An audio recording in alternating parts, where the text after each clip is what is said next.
Hello, I'm Peter Walters and I'm Chief Executive of ECHG, and I want to tell you about the Audit Commission inspection which will be taking place in February 2006. It's hugely important for us. The results of the inspection will be published and be made known to our tenants, to local authority partners and to others in the sector. It'll be very thorough, and we need to be very thorough in our preparation too. The inspection will take place in February 2006. There'll be a team of inspectors from the Audit Commission, and they'll be with us for about 35 days. They'll be visiting schemes and estates throughout the country, talking to tenants and talking to staff. At the end of the inspection there'll be a report and there'll be a star rating, just as with Ofsted inspecting our schools. So, what will happen?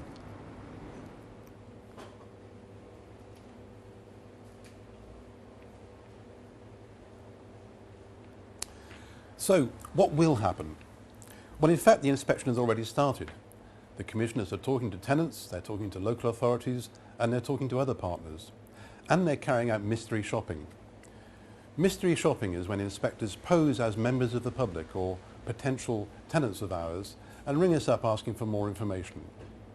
It's important for you to treat everybody who rings up as a customer or a potential inspector. And it's important for all of us to use the principles of fast forward, our customer care standards, which should be clear to everybody in the organisation. We'll be sending information to the Audit Commission about the location of our offices, about the location of our schemes. Only about 2 weeks before the inspection actually happens will we know where the inspectors are going to go. When they go to the schemes, they'll be looking at absolutely everything. The upkeep of estates, the upkeep of supported or sheltered schemes. They'll be looking at voids, they'll be looking at the quality of our repair service, and they'll be looking at how well we respond to complaints. They'll speak to tenants, of course, in groups of tenants and individuals about their experience of the service that we provide. And of course, wherever you work in ECHG, they may want to talk to you about the job you do and the services you provide. Do you know the policies and procedures that govern your job? And do you put them into practice from day to day? They'll want to look at tenancy files. They'll want to look at whether the paperwork is up to date. And they'll want to look at the communications on those files. What's the quality of the correspondence we send to our tenants? These are the areas the Audit Commission will want to look at.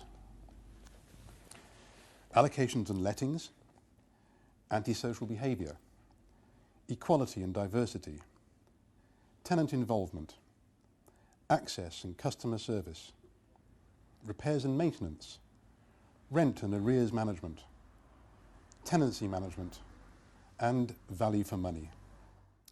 So in other words, they'll be inspecting virtually everything we do, and they're interested in outputs. It's not what we say we do, it's what we actually do that counts when it comes to the inspection. Is our repair service really good enough? Are there really genuine opportunities for our tenants to be involved? How do tenants really feel about our service?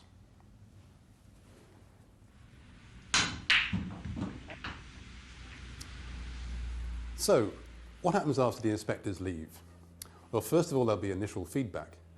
Then there'll be a report, and there'll be a star rating. There'll be 2 star ratings, actually. The quality of our service, 0, 1, 2 or 3 stars. 0 will be poor, 3 would be excellent. And the prospects for improvement, again, 0 to 3 stars. 0 being poor and 3 being excellent. Once that's done, it will be put on the Audit Commission website. And you'll be able to see it. And in fact, you can see now how other housing associations have rated in previous Audit Commission inspections. Take a look at the website. See what it is that they'll be reporting on. Of course, for us, it is crucially important that we have a good response, because anybody who wants to work with us, anybody who wants a flat from us, anybody who wants to enter into a contract with us can take a look at our report and find out how good or otherwise we are. So it is very important to us that we get a good rating. If we get a poor rating, I wouldn't want to work here anymore. So we must aim for a full 3-star service.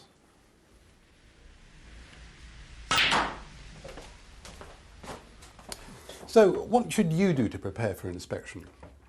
Well, first of all, let's not get too anxious about it. After all, delivering quality services on a day-to-day basis is what we're here for, and we're not just doing it to prepare for inspection. On the other hand, everybody knows there are improvements that we can make. And anyway, it makes lots of sense to prepare for such a big event as the Audit Commission inspection in February 2006. So, firstly, remember I mentioned the 9 areas that the Audit Commission will be looking at.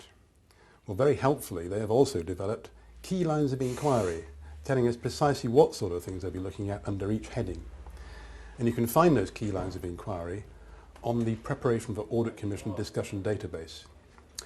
Secondly, there are policies and procedures, of course, which govern your work, and you need to make sure you know them and also that you carry them out in practice. You can find those policies and procedures on Infobase as well. Thirdly, remember what I said about keeping tenancy files up to date, about making sure our schemes and our estates are neat and tidy and everything is being done to keep up appearances. And also the notice boards such as this, they should also be up to date. Remember, customer contact is absolutely vital. The quality of that initial contact with our customer governs what they think about us, and Fast Forward tells us how to do it. These are the service standards from Fast Forward. Take another look at them. Finally, think of yourself as a customer.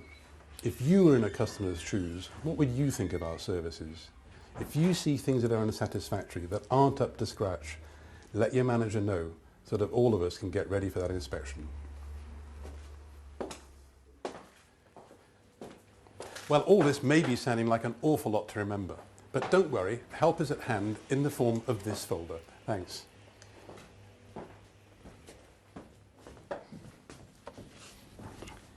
You'd have received this folder with your DVD, and it contains all the information I've just given you.